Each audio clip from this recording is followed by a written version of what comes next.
This is KUGAN CASSIUS for IFL TV in association with MTK Global. It's been a while. Yeah, because everybody's been on lockdown, man. And it's just people have been training, working out. Now we're back. We're back with a bang. I can't wait. Boxing is back now, and it's like it's a bit surreal, and it's a bit of a weird environment it's in now. We saw Frank Warren return last week behind closed doors at the BT Studios. Matchroom Eddie Hearn, Sky Sports, his first shows in a couple of weeks. So things are starting to creep back, but it's going to be a while before everything's back to normal, surely. Yeah, of course. But you know what? Something's better than nothing. And everybody's, you know, I'm for one, I can't wait because I just want to see how this lockdown has affected fighters. I think out of all, especially with Fight Camp, I think we'll have an upset. Or will it be an upset? I think we'll have an upset. You know, when you get a guy again that you'd expect to win, doesn't get the win. I think there will be 1-2 upsets because this has been a great leveler in regards to fights coming up.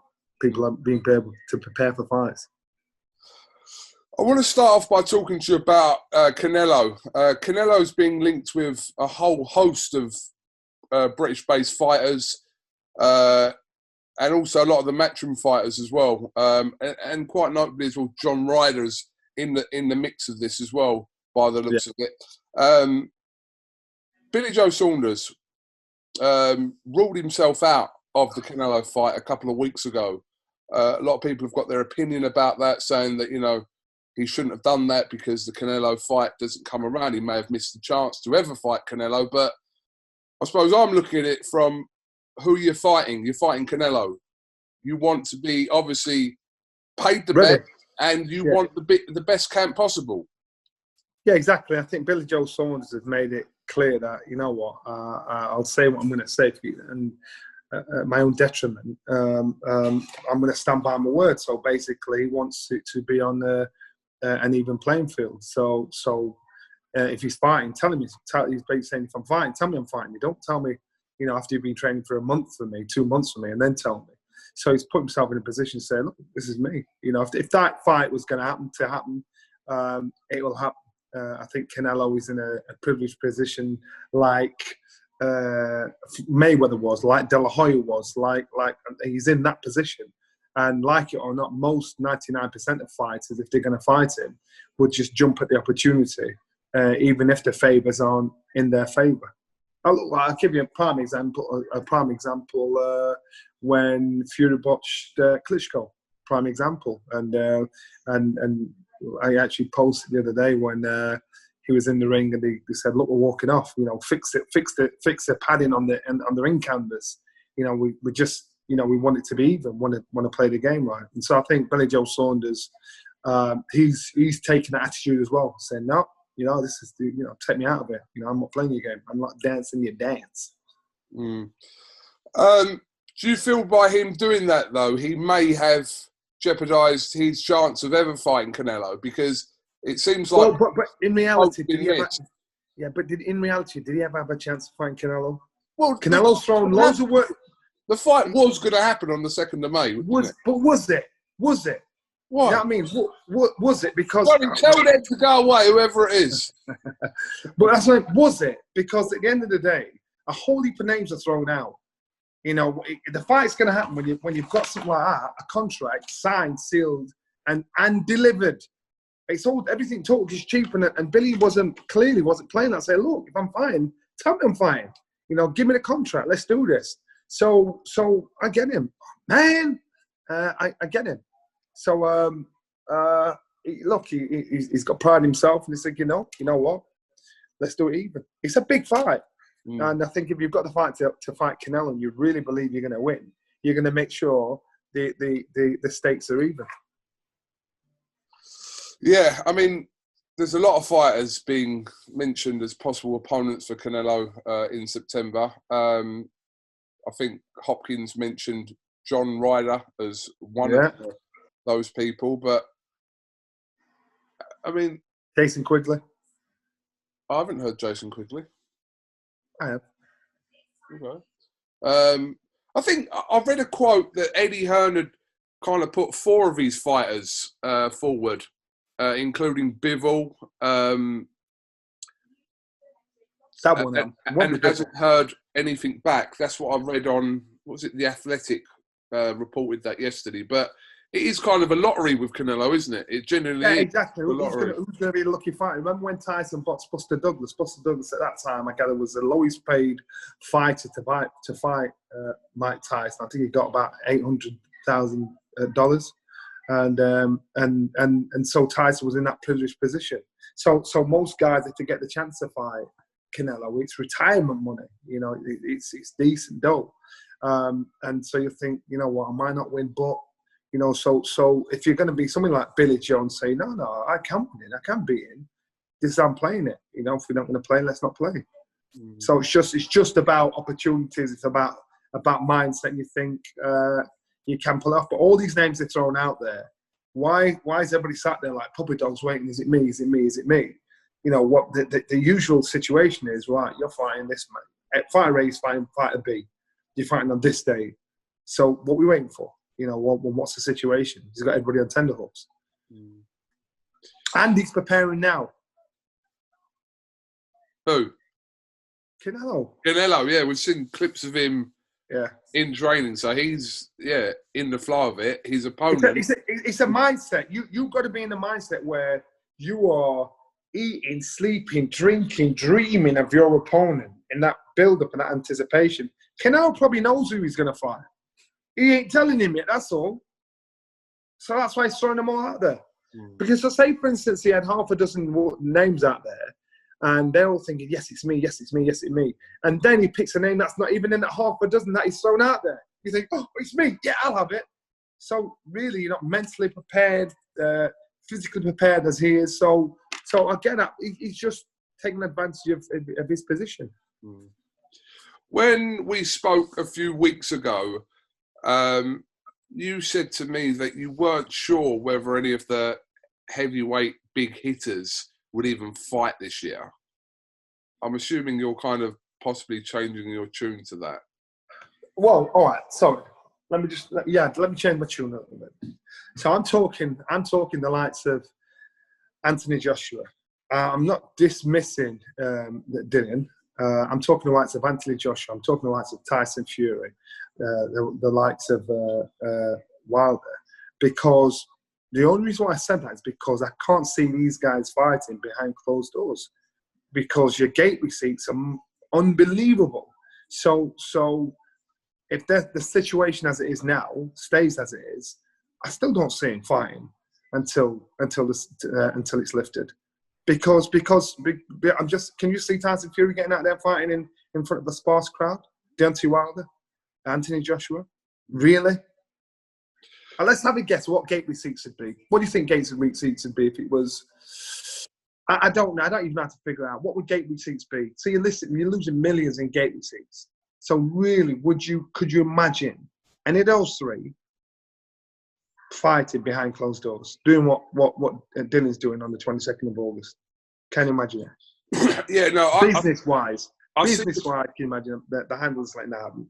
I see your point about that. I was talking to Chisora a couple of days ago, and Chisora's pretty much said, I ain't fighting Usyk behind closed doors. So that's why there's been no date, obviously, that's been put forward for that fight, because they're waiting to see what the crowd situation is come October, November, that kind of time. I should assume. And that's what I'm saying. And that's why I said what I said. And I just realistically can't see it. I just realistically can't see a promoter encouraging that, even though these guys will want to fight. Dillian White is in action the 22nd of August against Povetkin, and that card is now taken some serious shape with Katie Taylor and Delphine Pearson. We've got Bacoli and Kuzman, amongst others, on that card. So that's looking a small but good build. Hey, listen, you know what? I think the whole fight camp is a good setup. I think it's a good launch back into the mix of things again. From the 1st of August all the way through to the 22nd, I think, you know what? Every one of them are good fights. they're intriguing fights from a domestic level up to your pay-per-view. I think they're all good fights. Give me your hypothetical play out here with this, yeah? So what do you think happens, right? So what do you think happens? Joshua fights Pulev. Yeah. Fury fights Wilder. Dillian White fights Povetkin.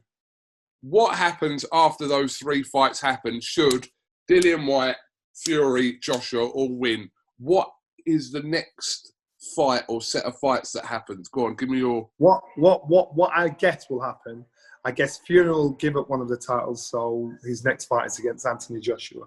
I guess White will end up fighting for the vacant title against one. I don't know who it'll be. But I think, regardless, Fury's next fight, if that deal is signed, sealed, and delivered, would be Anthony Joshua. I think, and Dillian will be fighting for the vacant title. That's what I think, and I believe that'll be the case. You don't think that Fury will have to fight White before he fights Joshua? I think he'll give up his belt and fight Joshua. That's what I think will happen. It's. I know we're always talking about Dillian White in this situation, but it's ongoing, and it's been unclear the whole time through, isn't it? What will be? It's been unclear. It's been unfair. I think they're now in a situation where Dillian's allegedly talking about going down the legal route, and then so they've just got to put a finger out. I can't think of anything so unjust apart from probably. We'll go back to the likes of Jack Johnson fighting when they're talking about not letting a black man fight for the world heavyweight title. I can't think of anything more unjust than that, because Dillian deserves his shot, deserves his spot, and it's just any excuse is a rubbish excuse. Well, I mean, what have you made of their kind of back and forth, Fury and White? Because I mean, it's chilled out a bit over the last week or so, but for a good week to 2 weeks, it was really kicking off between them two, wasn't it? And I'm quite sure it will resume again, because White does not care and say exactly what's on his mind, and so will Fury. Can you imagine doing a gloves off with those two? Jeez, that would be mad. I was going to say, what do you think happens if they bump into each other? Because like these two are like, honestly, the stuff they've been writing. I mean, that's what I'm saying. These two, they're not fakers. These two will say it, and exactly how it is. And that's why I thought, can you imagine doing a gloves off with those two there? There's going to have to be beep, beep, beep, beep, beep, beep, beep, beep. I think both of them are probably have the sharpest tongue. I think and probably the crudest tongue when it comes to this. I do believe Fury is probably the more steeped in our sport, where he'll come up with facts and figures if he wants to, how he wants to, when he wants to. But I do think it'll be interesting. I think those two will be fire. I think it'll be that's a hard one to call. Who'd come out on top? I could call Fury and Joshua, who'd come out on top face to face. I could call Joshua and you know what? I don't know now, because Josh is now all of a sudden he's got a bit of a rough edge now, so I don't know. But I'd say so far the one I'd put on top verbally is Fury. But White does not cower away from anybody. He'll give it you straight back. We've seen it several occasions. You're on about the beeping. I'd be worried about the security there as well. Well, yeah, that's true. Can you imagine?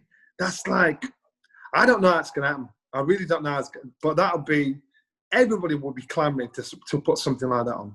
Those two together face to face around the table. That'll be madness. That'll be like, you'd have to put a perspex screen between them. What happened with the Miller and Joshua gloves are off? Didn't that ever really come to play? I don't think that'll see the light of day. And actually it was... Did I think about it, Johnny? Did they think about putting it out, though? It was a discussion, but I just think it was bad. and so he won't see the light of day, you know. And then that's the case there. And I just think it's a shame because it was a proper, you know, when you walk in the street, you see an argument going on, you think, I don't want to look because it's a bit rude, but you're going to look. It's one of them thinking, man, oh God. So no, I don't think we'll ever see that. Can you ask Sky if I can make a bid for it? What? Yeah, but you know what happened? I'll tell you what happened with you. Because you never say who you think could win or not. You always try and sit in the fence. And what we'll do, and that's what will happen, they will turn on you and say, what do you think? And they will wait for the answer. And you'll be like, Come again? that's what will happen. Come again? They'll put you on the spot. And so that's why you want to be thinking, and plus, you're always under scrutiny, because when you ask a question, and after the show's done, people are saying you were a bit one-sided to one or the other. Well, you're not. You're asking questions and you're basing it on the answers each one gives. Yeah, but I'm on about bidding. I'm on about bidding for the version that you've already got, not me doing one. The one that you've got. Yeah. I've got a bidding for that. Yeah. You know what? I don't. Oi, tell him cash money. Cash money. Yeah, you're never going to get that. That's not going to happen. That's never going to happen. I'm quite sure. It's been people trying to slip it out of the vault. You ain't never getting that one. Who do people call you biased towards then? Because pardon? Who do people think you're biased towards? I get it all the time. I'm biased towards a black fighter, a white fighter, an Eddie Hearn fighter. I don't know. I get it all the time. I'm like thinking, all right, say whatever you want. Everybody's got an opinion. And you know what? When you give your opinion, you're open to criticism. So I don't take it personal, because I think, well, that's what I think.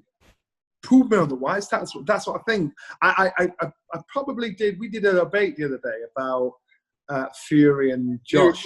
You and Macklin. Yeah. And when we talked about the fight, who'd win, and so you've got to put an argument forward.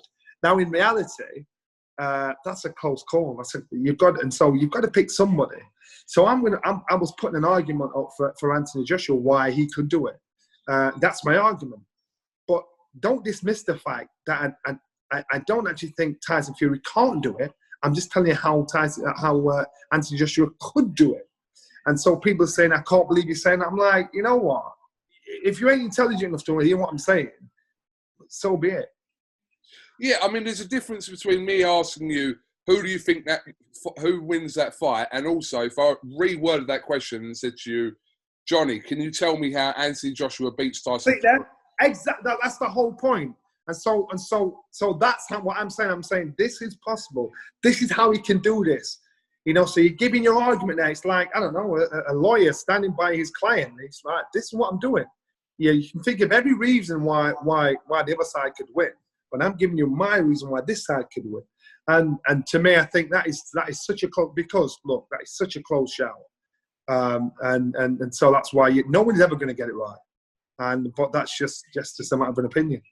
Every time I've spoken to you about this fight over a considerable amount of time, you have kind of given your argument for both fighters quite consistently. But you, over the last few months, you have kind of possibly edged towards Tyson Fury. Is that the way you stick with that, or what Tyson Fury against Anthony Joshua? Yeah.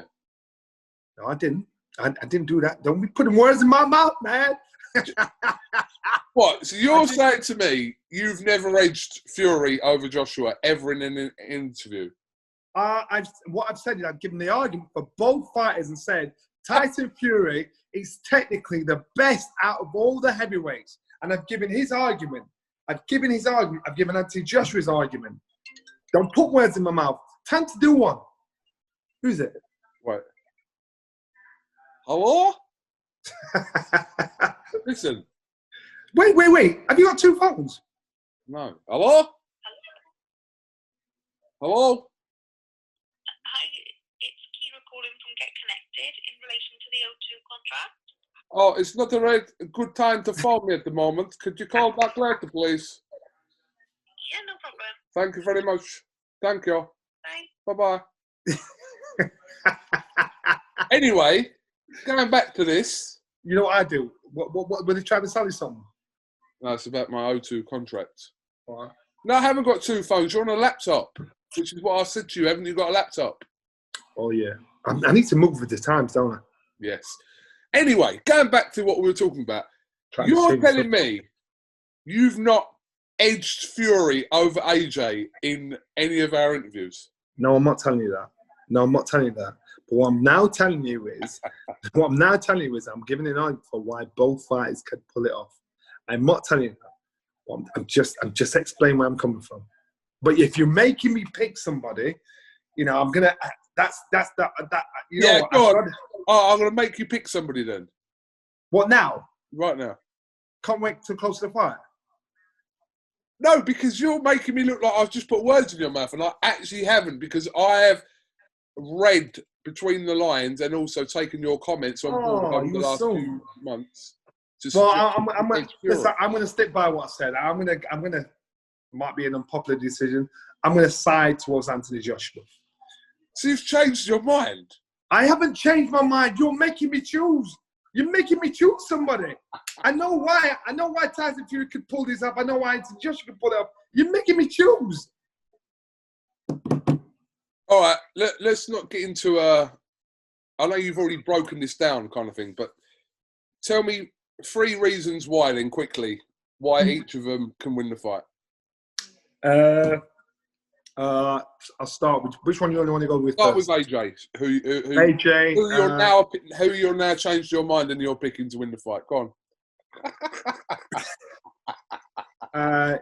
He has athleticism. He has power. He has speed.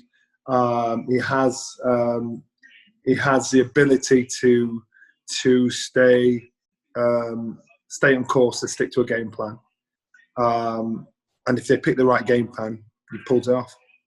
Tyson Fury, he has the boxing ability without a doubt. The unpredictability, so he'd be very hard to prepare for. And I mean, in his style. Sorry. The unpredictability emotionally, mentally, when he's in there, he might want to go in and box southpaw, he might want to go up box orthodox, he might want to tear up. And he's an orthodox style, which makes him very hard to prep for. Okay. See? That's no rocket science. That's just pure common sense. It's like, bang, bang. So today, what's the date today? 16th of July. Note it, Johnny picks AJ. Watch me ask him in 3 months' time, and it'll be something completely different. You pull it up. You pull it up. Pull it up. Johnny, don't make me do it, because I'll find that last interview. Maybe you'll pull it up after the Ruiz fight, the first Ruiz fight, and I'll say, well, that performance, bam. You know, no, I can. I'm on about in this, Johnny. I'm on about this lockdown situation. I'm pretty certain. Like I said, I'm not saying that you find it. All right, find it. I will find it. Find it. In one interview, you've definitely said that you've edged Fury. Find it. Michael Jackson. Woo! Find it. Listen, whoever wins that fight, as long as we get to see it, that's what counts. Who do you think will win? Huh? You're looking to the button to press the button. Who do you think will win? This is my interview, my rules. Okay. I'm sure me and you spoke about this, and off camera, you said AJ. I'm sure we have. Off camera, you said, I think AJ takes him out in 6 rounds. Off camera, that's what you said. Now, am I throwing you under the bus? You're good. Am I throwing you under the bus? I noticed now you went off camera as well, because there's absolutely no evidence I've ever said this. Okay. Maybe sometimes when we do it, I pre-record your record. Right. Well, if you can find that footage, you've got full permission to put it out. Cool, no problem. Are you telling me that? Full permission. If you can find that footage of me saying that you've pre-recorded. All right, maybe I haven't got it on camera, but you did say it off camera. You did say it off camera. Yeah, that's right. All jokes aside, yeah, I'm probably like you with this.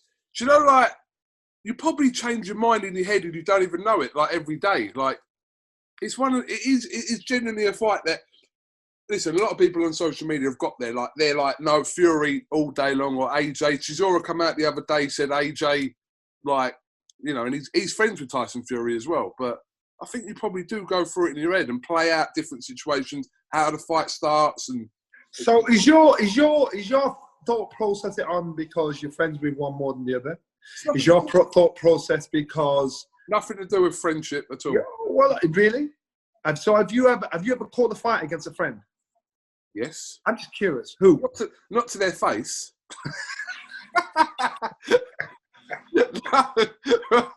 No, there has been.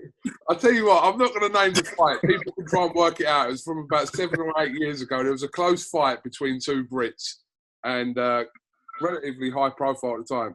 And the person who won, I thought, did win.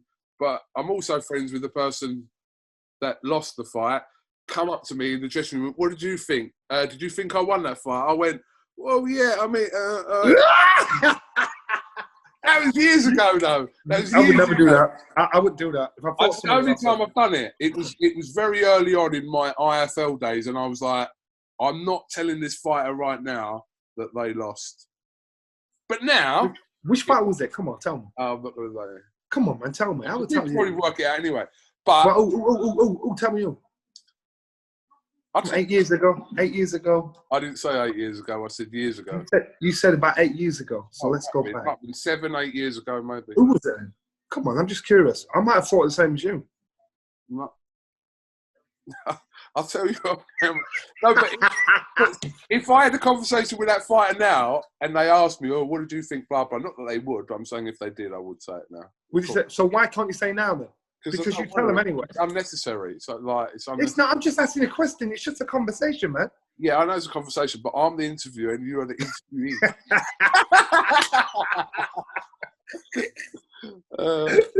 Wow, you're proper. You should be a politician. Proper politician. No. Oh, dear. But you know, like, when there's been close fights and you've been in the dressing room after and the fighter has lost, you know, like, it's an awkward time to be voicing your opinion, isn't it? I know you're saying that you'd give it to them directly and tell them, but you've got to sense the mood sometimes, whether that conversation is for now. Like, it is, John. Yeah, but if you're asked, are you going to lie to... Yeah. Well, so if you went to the dressing room and your friend lost and it was a close fight... all I'm saying is I wouldn't necessarily be blunt enough to put it directly to them, depending on the situation. But if we asked you and said, "Did you think I won?" Yeah. What would you say? If it's but you're saying my friend is in like one of my homies, you know, one of my besties. But I'm just saying, like in general, that situation in a dressing room, Johnny, you know what it's like to go in a dressing room after a fighter's like lost a close fight, or they feel like they've been robbed or whatever. You know what it's like. You know what? I can't lie. If I go in the dressing room, I think you've lost. I think I ain't gonna lie. I can't do it, Johnny. I'm not saying. Apart from that one time, I'm not saying that I'd just cater to the ego and go, "Oh no, I thought you won the fight just for the sake of it." But maybe I'll kind of swerve it and by going, "Listen, let me watch it again. I'll talk to you tomorrow." Ross, that's worse than just being blunt. Ooh, damn! You say that? That's like pitying somebody. Johnny, that's like showing pity to someone, which is like no. All right, but listen, how many times as well? All right, here's another one then. Yeah, you know when you're watching fights, when they're that close, don't tell me you ain't gone home and watched them and maybe a round or here you thought, well, actually, I gave that to him last night, but actually watching it back, it's actually his round. Don't tell me you've never done that ever. All right. So what I'm saying to you is, it doesn't mean you say it how you see it. And some fights are pretty close. And you know, we did an interview with Ted Cheeseman the other day, and Ted Cheeseman. I was talking to Ted, and when he boxed Fitzgerald, I thought I couldn't believe how much of a good boxer he was. Until then, and I'm like, why have you never done this before? And I said to him, look, you know, so obviously he's fighting Sam Egginson. So you got to qualify. So I've sided with Sam Egginson. But we were talking about his fight against Fitzgerald, and I said, you know what, I didn't think you won, but you actually showed me that you are much better than what. So it's I said it. We talked a conversation. It's constructive criticism. You can do that without offending people. What I'm saying it's constructive criticism, and that's why if you want someone to get better or someone to improve, I want, honestly, if it was me, and when I boxed Camelo Jones and I got a draw, I didn't win that fight. And Junior Whittaker whispered in my ear saying, you know you didn't win that, don't you? I went, fuck you. Right? But we had a laugh about it. You know, but it was just a tight close. He obviously failed the drug test afterwards, may I say. Done that 4 times, which I knew. But Matt, we are we straight shooters. And that's why you appreciate and respect that. No, I get that. But I'm not talking about a year after or a week after. I'm talking about that situation, Johnny, straight after a fight, right? Where you've been in dressing rooms as well, and you've seen kind of how a decision and how fighters are sometimes. I'm saying, if you're asked it, it's difficult. I'll be honest, it's difficult. You can't. But you'll say, "Let me go home and watch that." No, I'm not saying I'd say that. I was joking. But So anybody, if KUGAN comes in your dressing room afterwards and says, "Let me go home and watch that," he means he thinks it's a close fight. No, it doesn't mean it. It doesn't mean that at all. Well, All what's I'm it mean saying then? is, it doesn't mean that at all, Johnny. But Johnny, being asked one thing, yes, if you're asked directly, it's difficult. Apart from that one time where I kind of swerved it, yes, completely, and kind of got round it. But I'm just saying, in a dressing room situation straight after the fight, where a fighter could be very pissed off and it's all very whatever. And don't forget as well, you're in there as kind of. If you can't tell him how it is, so do you know what you should do? If you don't think you won, don't go in the dressing room. Don't go in the dressing room afterwards, because you're going to get asked, and if you're going to get asked, you can't go in there. Apart from you can't. He's upset as it is, and then you're going to lie to him on top of it. Oh, shut up, Johnny. Johnny, I never. You know what? Thinking about it, you're never in the dressing room after a fight because you're still on air. So you're actually never in that situation. Listen, I rolled you just like that. All I'm saying is it's an awkward situation, and you might not be the first one to go, yeah, do you know what, actually, mate, I think you did lose that fight. I'm not saying you've got to say it like that, but I'm saying that's basically what you're saying. And maybe Richard Riatko boxed, and I thought he was fortunate to get the decision, but I knew that he was actually better than what he performed. He had a bad night. Sun's got a sign on the airs now and again, and I got it when I got a draw with Camelo Jones. I thought Riatko got it that night for the British title. That was my personal opinion. I went afterwards, and I'm a big fan of his, massive support of his. But I asked and said, "Yo, listen, you got lucky tonight, you know, and so you've got to be straight with it." Johnny, do you know another have you got yellow shorts on? You just stood up. You got yellow shorts on. Or are they budgie smugglers? No, why are you walking about your house in swimming trunks? Have you got a pool? Johnny, Have you got a pool? I'm going in my garden. Johnny, Mm-hmm. what I'm saying to you as well, yeah, you've got to appreciate, yeah, the situation I was talking about from like 8 years ago is different because that particular. Because now you've got some bottle. No, it's not about bottle. It's just you know people better to have conversations. Johnny, my interviews with you 8 years, mind you, they're probably the same actually. Exactly the same. No, but Johnny, you've developed relationships. I've developed relationships over the years where I would have a conversation with someone straight talking, as opposed to 8, 9 years ago when I didn't really know them. I'll be honest. Mm-hmm. It's hard. It doesn't mean it's anything personal against the person that you think they don't pull it out. But you just got to say how it is. And it doesn't mean you think that person's not good. You just think they had a bad night. And that's our fight game. That's what makes our fight game so intriguing. I know, but yeah, listen, your opinion about what you see and what you perceive in a fight is one thing. But, you know, like predictions, you know, Johnny, like I know you do it. You do give like predictions when it comes to it on the majority of fights. I don't really call you like a fence sitter like me, but you know that there are fighters out there that take it personal. They do take it personal, 100%. And I don't blame them. They think you're like, especially if it's two like British rivals, they think you're team this. It's either you're like your team Khan or your team Brook or your team AJ or your team Fury or whatever, you know. And that's what I'm saying, and that's why I always put myself in their position and think, well, if it was me, I want you to be straight with me, and I might be peed off with you for not signing with me, but then as long as you're honest with me, And listen, I've had times when people have got it completely wrong, thinking, "What were you watching?" So, but that's it's just an opinion. It's nothing personal. It's just an opinion. And I like most fighters, probably nearly all fighters that are out at the moment. And so, but if I'm asked, someone's got to win and someone's got to lose. And so I think if you're straight talking to me, can only help improve an individual rather than bullshitting them. I agree with that. But I think I'm more relating it to it on social media. I think if you put an opinion about certain fights on social media, you do, especially fights that haven't happened, you get tagged as a team that, or you're biased towards that. But why care? But why care? Because you're never going to please everybody. On social media, you're never going to please anybody, no matter how you see something or what you say. It's always there's always going to be a different narrative on it from somebody else. So to be in the position you're in, you've got to have the guts, the cojones to stand by what you say and be able to explain. If you're just being mean, then you've got no explanation for your what you're saying.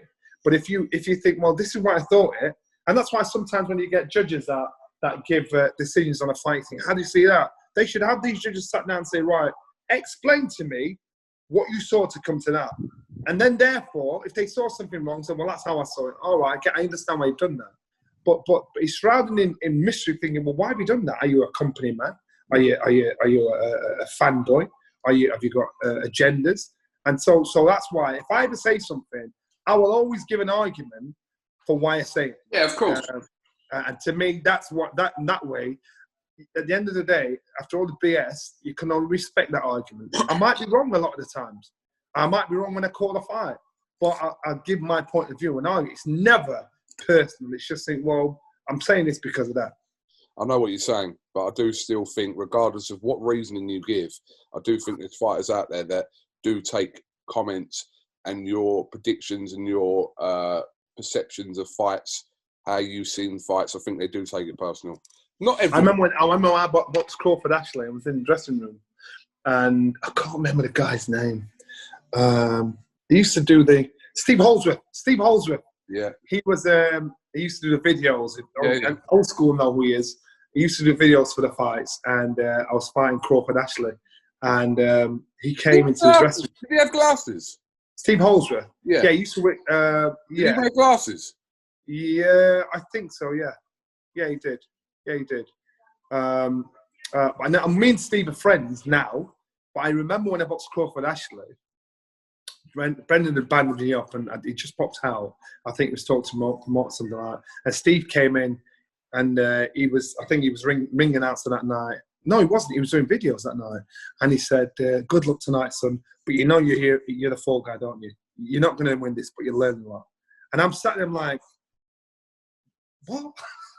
And so this is what he said to me before the fight when I'm going in to box Crawford Ashley. He said, you're a fall guy. You'll not win this, but you'll learn a lot, son. I went, all right, thanks a lot. And he just walked off. And I'm thinking, all right, I beat Crawford Ashley that night. But what I'm saying is I didn't fall out with Steve. But afterwards, me and him were pretty cool. Yeah, okay, all right, okay. So this is a very rare situation that this would happen. But if you went into a fighter's dressing room before a fight and you genuinely didn't think that they were going to win, no, I wouldn't do that. I wouldn't do that. I wouldn't have done what Steve did. I wouldn't have done that. No, because that is a different situation, because that's mentally, it's like an unnecessary thought going into their head that somebody's doubting them before they go in the ring. That's a different. Maybe that was his agenda. Maybe that was his agenda. But I wouldn't do that. I think, and you know what? I don't know Steve's background. I don't know if he's boxed or not. But I thought I didn't respect what he had to say. I'm sort of idiot. But that was his opinion. And I thought, I wonder if you're pally with a promoter or you're pally with Crawford or whatever. But I thought, why would you come and tell me that?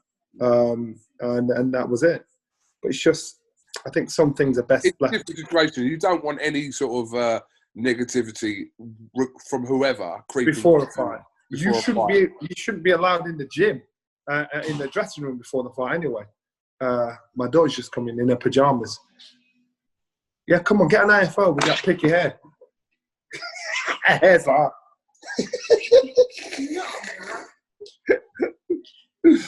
but yeah, that's how it is. All right. Well, listen, I'm going to let you crack on for the day. It's been rather insightful as always, Johnny. I got things to do. All right. Come on, Jeffrey. But yeah, I say you'll be there on the first, won't you? I don't know. You don't know. You'll be down the first. We both know you'll be. Damn. We both know you'll be down I'm the hiding first. in the trees. I'm back to gardens with some binoculars. All right, then. Listen, peace We'll out. pick up soon anyway, and good speaking to you again, Johnny. All right, you too, man. See you later. All right. Bye. Peace out.